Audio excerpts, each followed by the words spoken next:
Hello, everyone, and welcome to Explorations, where we explore what it's like being beyond human. Today, we have a special guest, Brian Ruhe, who is joining us from his new endeavor, University Galacticus. So, Brian, why don't you tell us a little bit about you first? Okay, I guess where should I start? Well, I've been involved in the UFO community since about 2006, and I've worked as a Buddhist teacher for 20 years, like in adult ed. I was a Buddhist monk in Thailand, came back to Vancouver. So that's been my main career, and I've always had an interest in how Buddhist cosmology relates to like the devas, angels, extraterrestrials, and things. So I kind of morphed an interest and really got more involved in the whole UFO ET community. So that's been a big interest and focus of mine for many years. Awesome. And so, what led you to doing University Galacticus from Well, your it from your came, Buddhist monk? I mean, there's a cosmology thing. Maybe you can elaborate a little bit on that before we go into the yeah, university. I guess from a Buddhist view, there's devas, which is the term for angels, DEVA, and the Buddha he outlined like 31 planes of existence and 6 heavens in the central sphere and the Brahmosphere. The Buddha was quite detailed about the heavens, and some of that has something in common from what we've learned about extraterrestrials. For instance, some devas can change their shape, their appearance, and some UFOs have actually changed shape as they moved. And the Buddha said one of the hallmarks of devas is that they're shapeshifters, and there's been reports of ETs shape shifting. So I developed more of an interest in that. So I've got a meetup group preparing for ET contact. That's how I originally met like Michael Ney with Beyond Being Human. So we've been on a lot of videos with that. And University Galactica, this idea kind of arose out of that. I've been working with a woman, Aspen, in Texas as part of our meetup. And she's been channeling this entity. Beetlejuice has given us some of our ideas. So the idea sort of originated between Beetlejuice and myself. Like Beetlejuice originally suggested the idea, and we've been developing it just over a year now. We've been developing this concept. Awesome. And so, what exactly will you be teaching at the University Galacticus? What is your main focus, like your mission and that sort of thing? Yeah, well, we want to bring in like various teachers, like have a faculty, like faculty and students. So the idea is to have different campuses, like with universities. So University Galactus would be like an umbrella organization with different curricula. So one of the emphasis we would have is to decouple fear from the ET presence, because media has given people kind of a fearful concept of ETs, and we think this is misrepresentation. So we want to decouple fear from that and work on things like conflict resolution, peace work, negotiation, communication skills, because these aren't like naturally occurring features in the human species, and bring in people who can, talk about ETs and talk about sort of a diplomatic relationship that we can have with ETs, sort of a cross-cultural kind of diplomacy that will be needed for this kind of worldwide basis once contact is more known. So we're sort of looking to the future. And it's also based on the concept, like the image here. This is our logo. This is an image here of these motherships that exist in orbit like 200 miles across. There's been reports since early 1950s of these things. So that's sort of maybe part of the fundamental reality in the view of University Galactica, that this is like a base for many ETs. Like a lot of UFOs people see are probably running sorties from these motherships, also from bases under the ocean or bases underground on Earth. But that image is so part of like where the ETs are, and then we could talk about how they're interacting with humanity and what's their agenda for humanity as well. So, has Beetlejuice shared any of that with you, like what their agenda is? Is that come through in the channeling? Not so much. That's more from the UFO community, like the sources we've known for decades about perhaps a hybridization process with humanity, wanting to upgrade humanity, give us more of a spiritual focus, like a quantum dimensional consciousness. sort of more of a spiritual orientation for the future. So there seems to be a process underway, perhaps for over a century, to hybridize or improve humanity. But that evidence comes from, generally from the whole UFO community, more so than like a channeled source. Okay. So when we're talking about classes with the university, then we're talking about things like classes that might be in diplomacy or Yeah, mediation, those kinds of classes. yeah, it depends on the kind of faculty we can get. Like we want to bring in different teachers and they can each develop their own courses. So we would have like a syllabus with various courses. So we're just sort of recruiting teachers now. We've already made videos with 3 people that we're going to release soon. We haven't actually launched the University Galactica yet. But yeah, it's something we're developing. But certainly diplomacy would be part of it. But diplomacy between humans and ETs. Mm-hmm.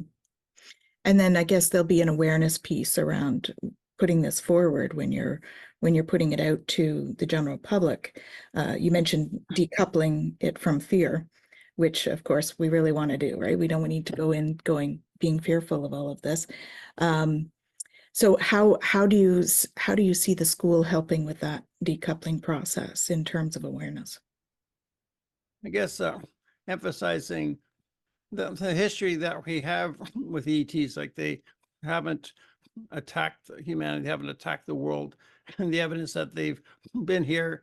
Some say they've been here for a long time or forever. Richard Dolan says it's kind of a lazy attitude to just say that they've been here forever. We should actually look at the evidence. Probably they have been here in the ancient world, but in recent times, I would say like since the 1800s to now, there's evidence that they're here and they're probably interacting with our society, perhaps upgrading us.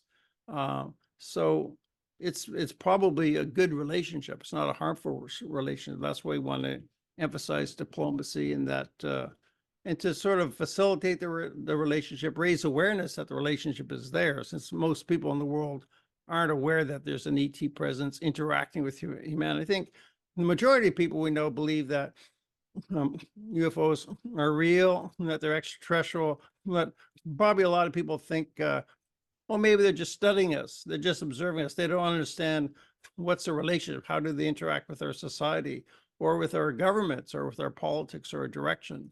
There's evidence for that. So University Galactica would want to explore that and reveal any evidence for that or theories about that. So what are your personal theories around that? Yeah, I made a 19-minute video called that Brian Ruhe's ET Hypothesis and Sources. And you can actually use that or play that as well. My theory is there is, based on the evidence that since about 1850, they've come back or had more of a presence in our world, particularly also since World War II it's ramped up. And I think they've decided to hybridize humanity and upgrade us. Probably over millions of years, they've mixed our DNA with already evolving primates, or they've created human beings or brought us here or tweaked our DNA.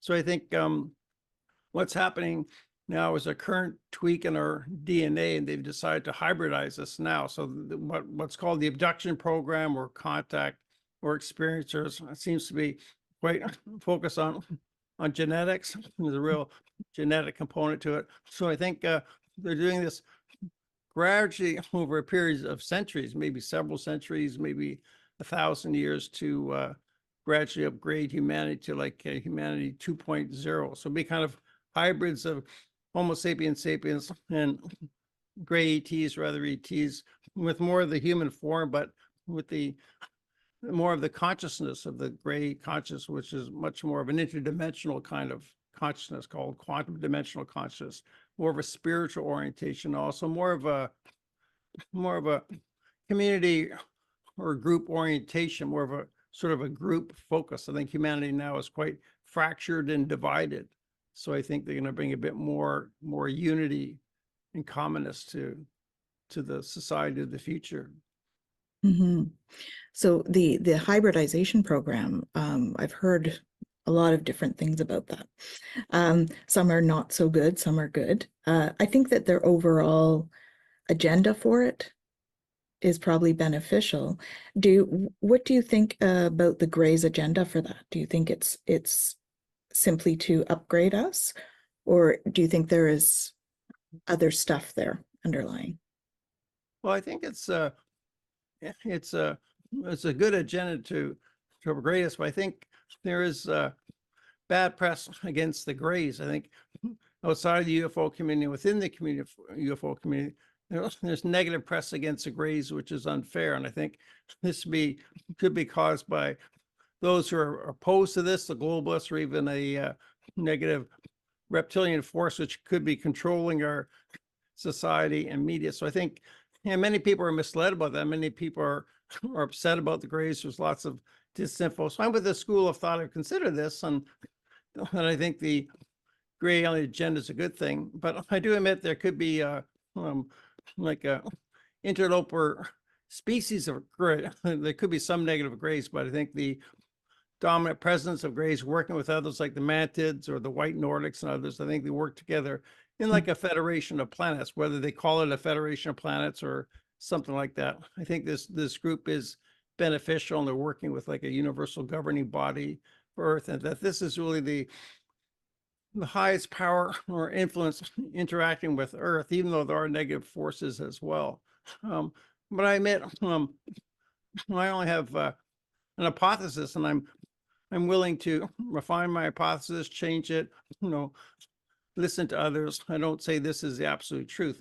And that's the attitude of science. You just have a working hypothesis until you're always looking for new information to refine it. But I think we do know enough about the ET phenomenon that we can form some type of hypothesis. So I've invited people to critique my hypothesis. It's kind of something distinct from University Galactica, my own hypothesis about the ET agenda. Like University Galactica also can carry on aside from my own personal hypothesis about it. But I have a positive theory about the ET presence in the world. Mm-hmm. Mm-hmm. And so what role are you playing with the University Galacticus?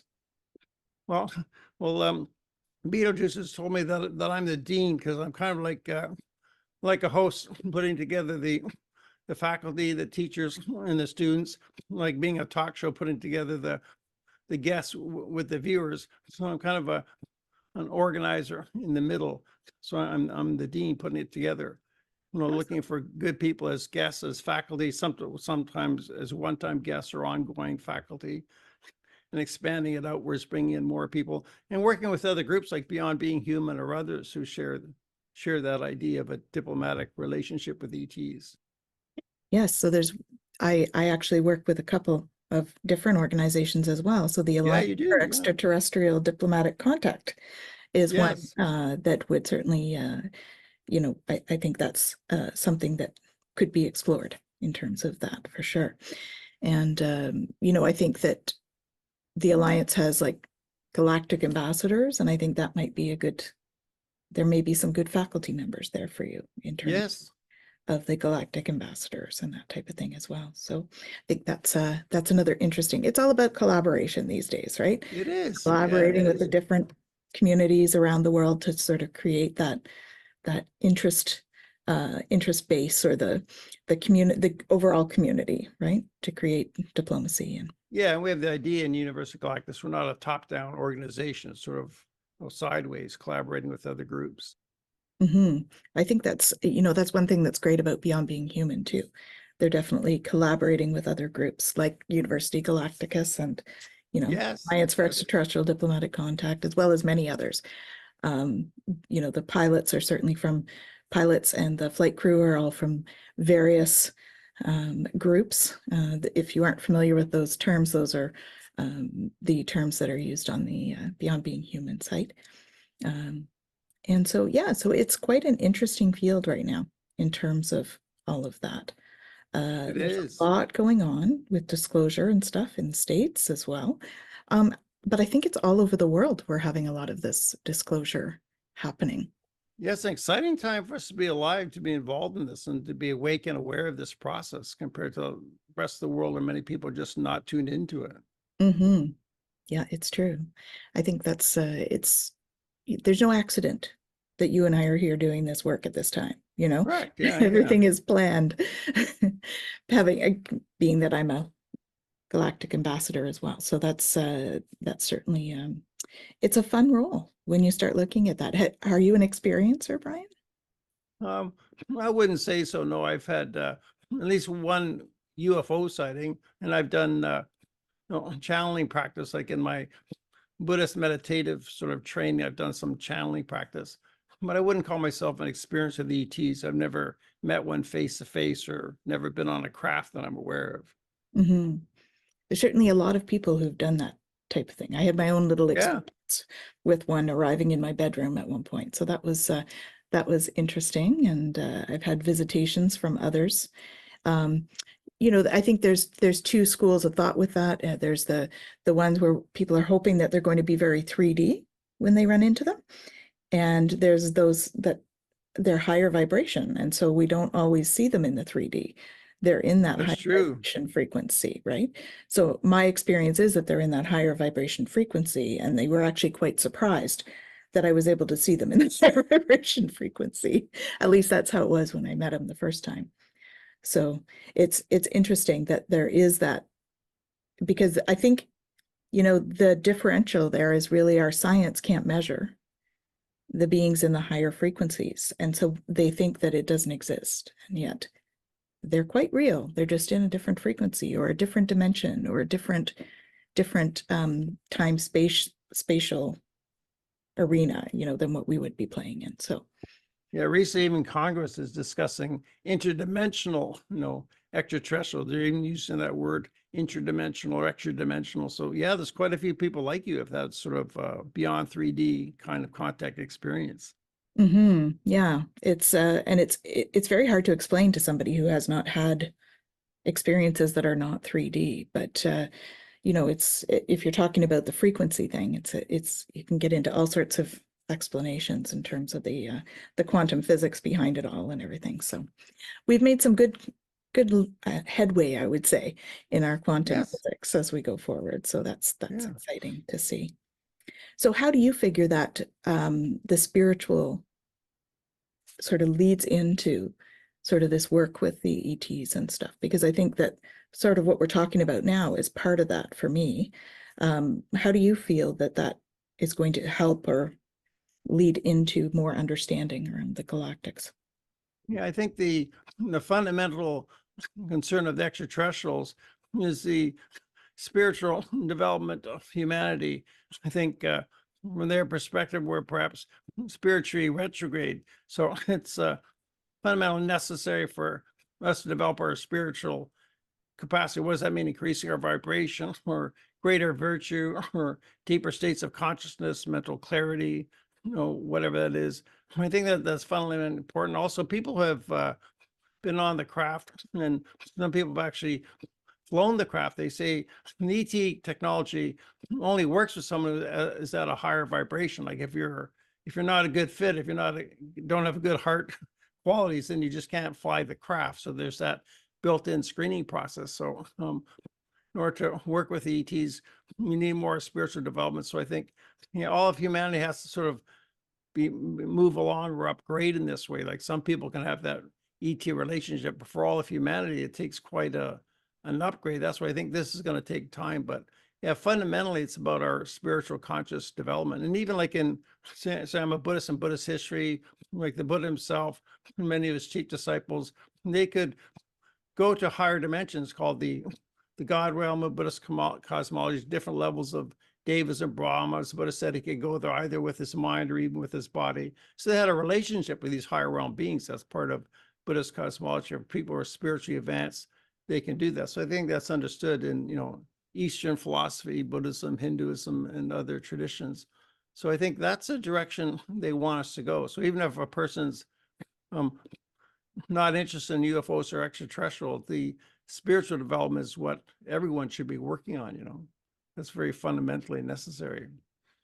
Well, I think it's fundamental for many areas of the human life at this time, right? Yeah, like what's the purpose of our life? Like, what are we doing here? We have this incarnation, certainly I think within the ET world, rebirth is is sort of the reality. And Lynn Moldenhauer calls it the machinery of the universe. That's certainly the Buddhist view as well, that way of rebirth. So with every incarnation, we should be trying to develop ourselves spiritually, trying to upgrade ourselves. And it's possible for people to go backwards. They could go downhill in one incarnation. Yeah, I guess if we do too much damage to our karma, right? Then we Yeah, sure.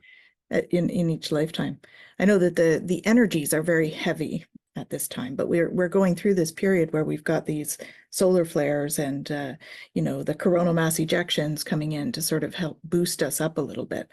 And you can see the effects of those on the Schumann resonance. And so it's fascinating to watch those little bits of science come through, and I guess for me personally, I feel it. So I go and I check because I'm like, why am I feeling funny? Oh, I'll go and check. So I go and check and yep, there it is.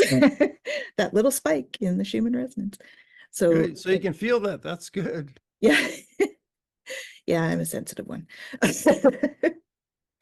So I think, and we all feel better ultimately if we can keep our vibration at a higher level. Yes, yeah, I agree. It takes some mindfulness, some effort. Mm-hmm. Mm-hmm. So do you have any tips on how, like from either your Buddhist training or from Beetlejuice, on how we can start to raise our vibration and be more in tune with energies? Well, I've been, I guess from a Buddhist perspective, I've been a Buddhist since 1991. What works best for me is the metta meditation, which means loving kindness. Is quite a mainstream Theravada Buddhist practice, contemplation on friendliness, extending thoughts of friendliness and goodwill to yourself, to others, to pets, to whatever helps generate that feeling, and then extending it around the world. So the idea is to develop more wholesome thoughts, to knock out our unwholesome thoughts. So by contemplating on friendliness, loving kindness, you can generate that state of mind.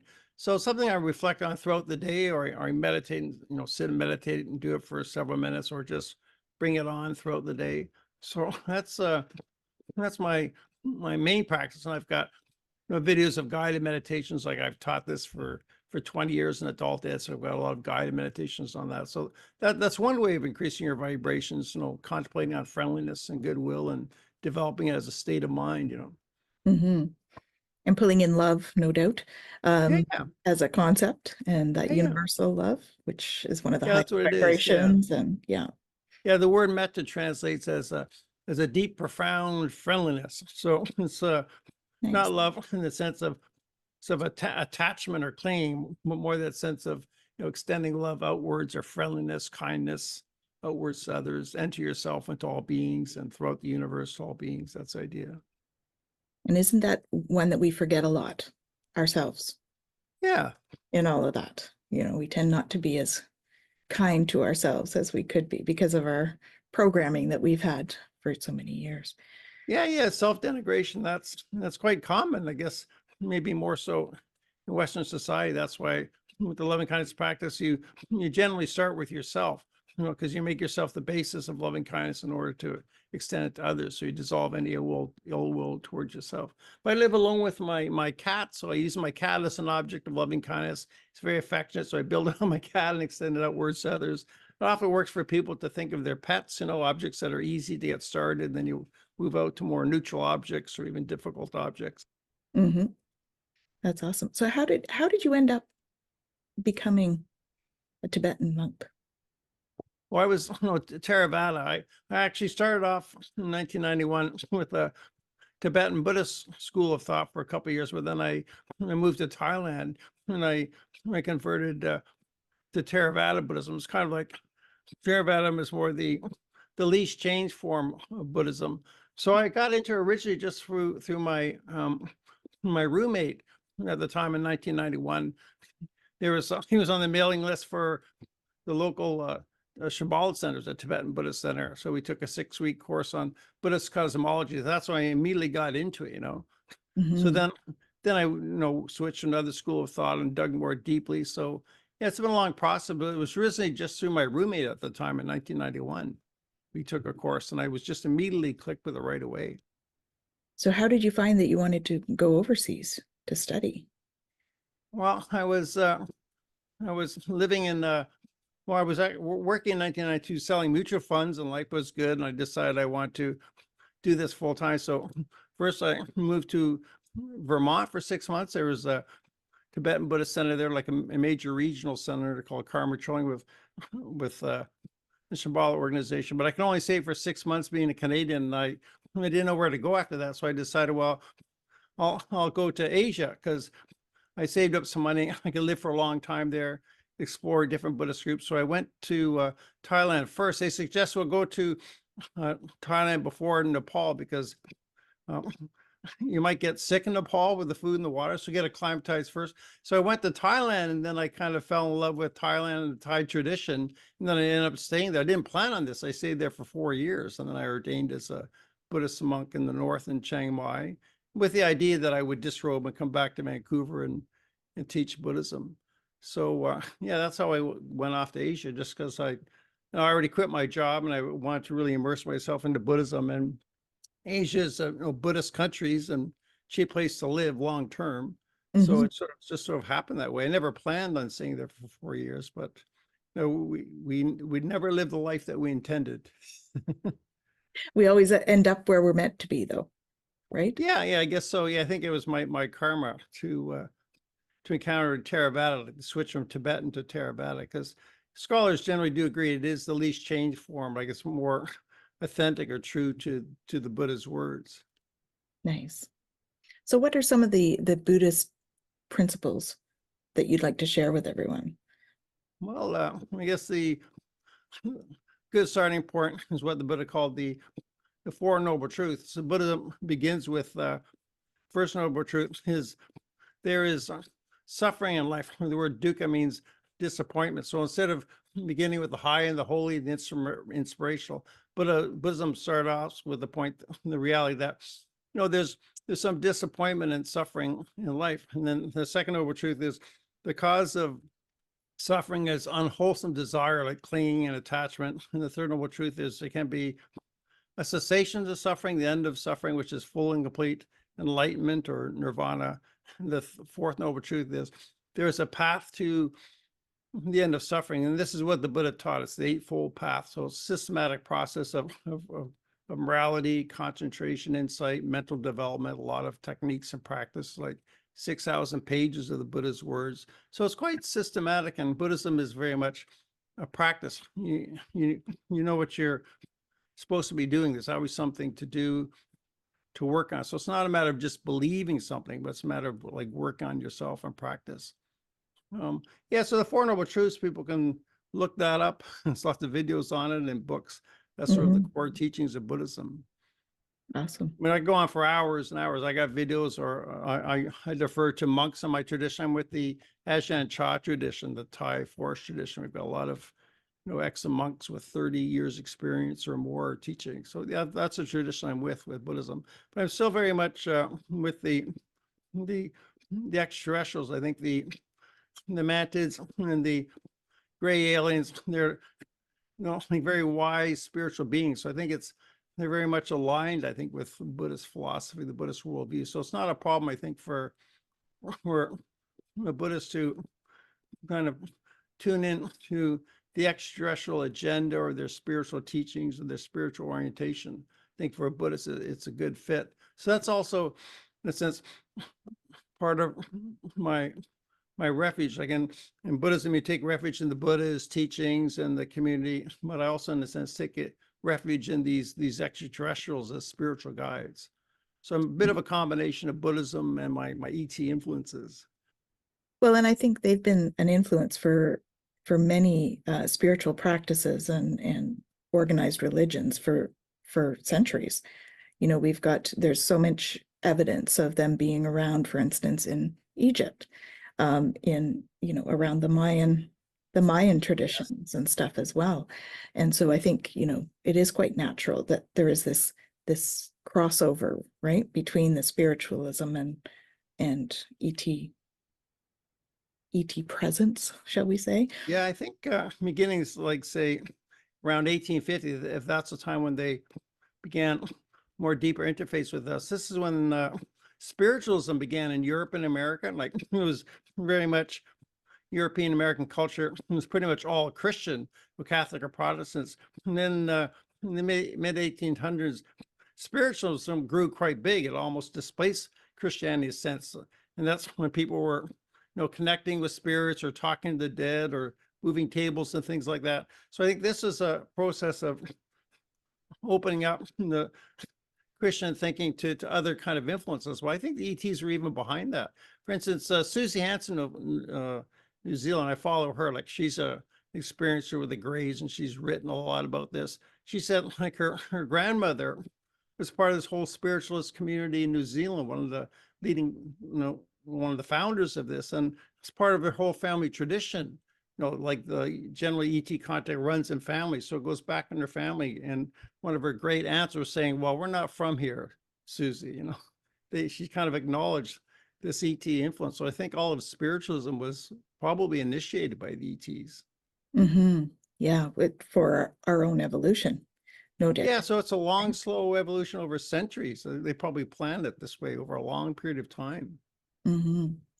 And so you mentioned the reptilians earlier. What do you think their role has been? Because I've heard that there's both positive and negative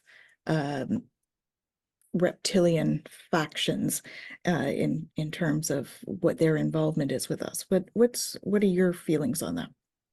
Yeah, well, I think probably most reptilians are good. There could be a group that's native to Earth. You could call them reptarians. So technically they wouldn't be thought of as extraterrestrial reptilians, but native Earth reptarians. So it's a term. So I think they've been the problematic ones, and probably controlling the power structures like the globalists maybe for thousands of years, like David Icke's theory of reptilians working through, like, say, the city of London, the globalists. So I think that's one of the biggest problems in the world, this negative reptilian influence, although there are good reptilians as well. But I think that's actually very much a power structure of this Earth. Even Richard Owen's book, Alien Agendas, he's quite a conservative UFO historian. He has examples of reptilians working with the American military as an example of that. So I think that's true. I think they're within our governments. And they may be shape-shifting as well. Maybe they can take on human form.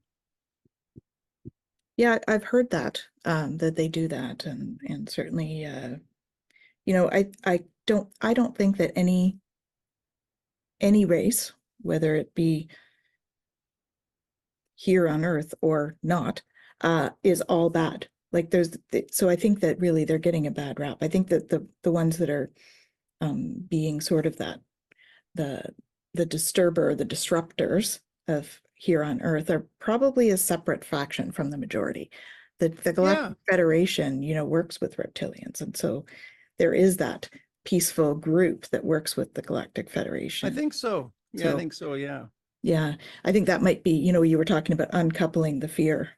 That might be something that we could bring forward in terms of majority. I mean, any kind of civilization or society has those outliers that are disruptors, right? In terms of that. And of course, when we talk about society and how everything has its reason for being, we're here on Earth to learn. We wouldn't be able to learn if we didn't have the disruptors creating the grist for us to learn from. And so that's kind of where I feel they kind of sit, because we do have to learn in order to move forward and advance. And if we don't have any lessons to learn, then what are we doing here?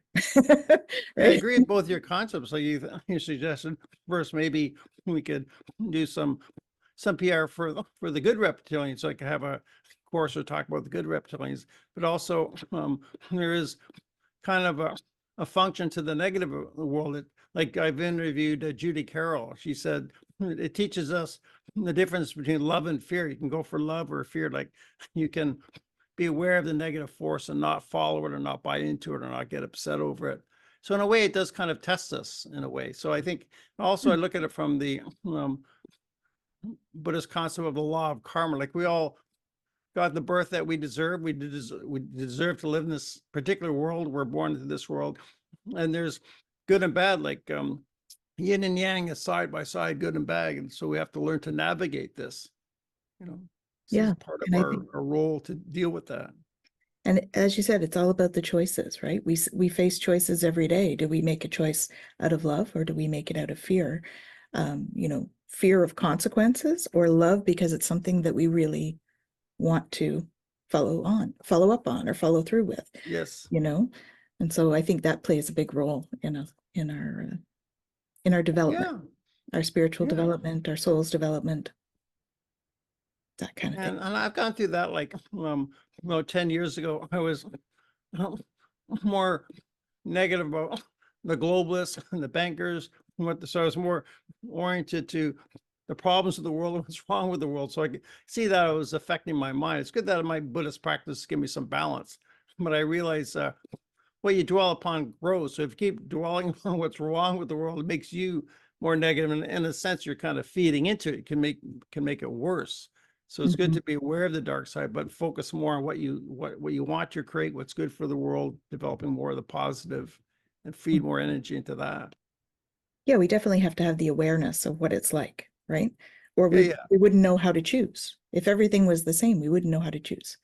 We would just Yeah, so it's good we're in this world. We can navigate this world. We don't have to complain about the world, this world we're here, and we can make the best of it, and we can improve the world. So, it's an exciting time, inspiring time to be alive with the changes in the world now. So we can try to nurture what we want to create in this world instead of just complaining about what's wrong.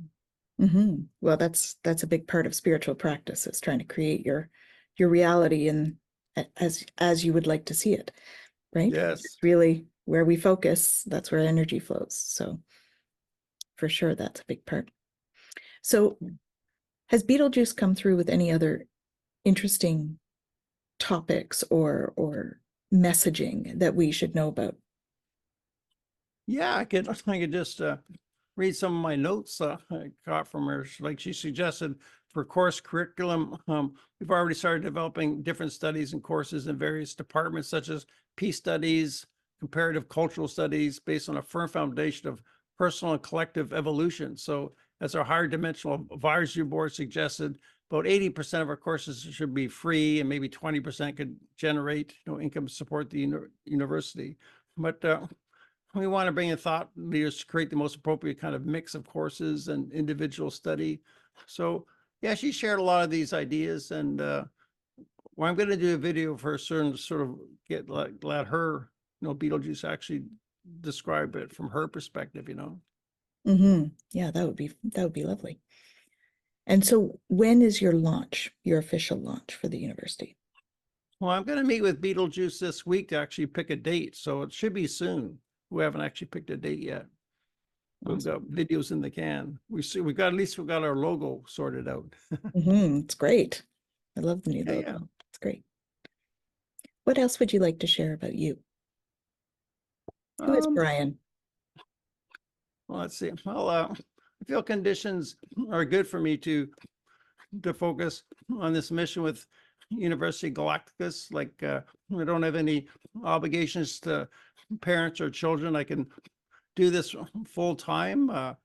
So I think conditions are good. And with the technology we have with Zoom and video conferencing all over the world, and so many people interested in this whole field, and the sort of the positive side of our ET relationship, I'm quite enthusiastic about the future and developing this. So I think we can create a better future. So I think my Buddhist worldview has helped me a lot with this. And I think it's quite in harmony with ET reality. Yeah, so I'm feeling quite positive and enthusiastic and moving forward. Yeah, what else would you like to know?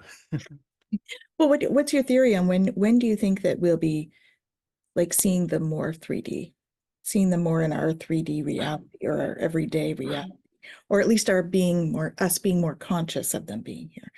What do you think a timeline might be for that?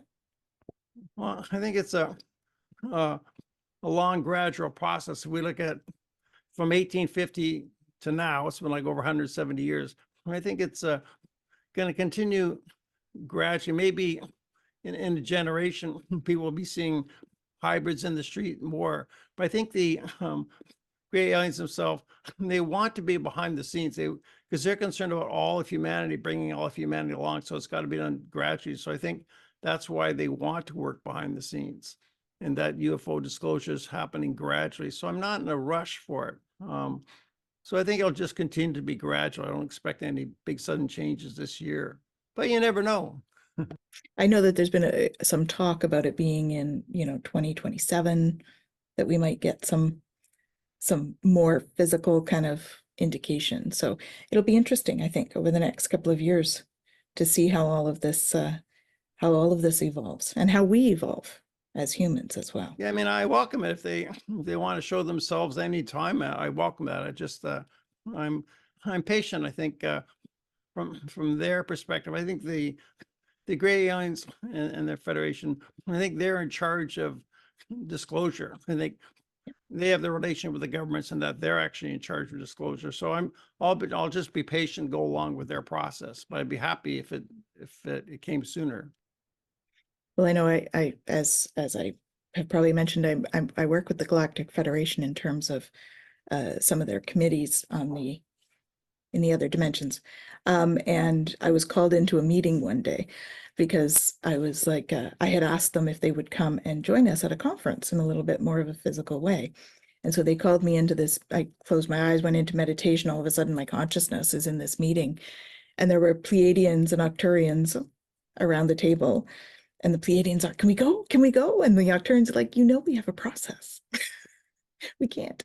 And they all looked at me. Are they ready down there? Are you guys ready? And I'm like, well, I'm ready. I don't know about the rest of the world.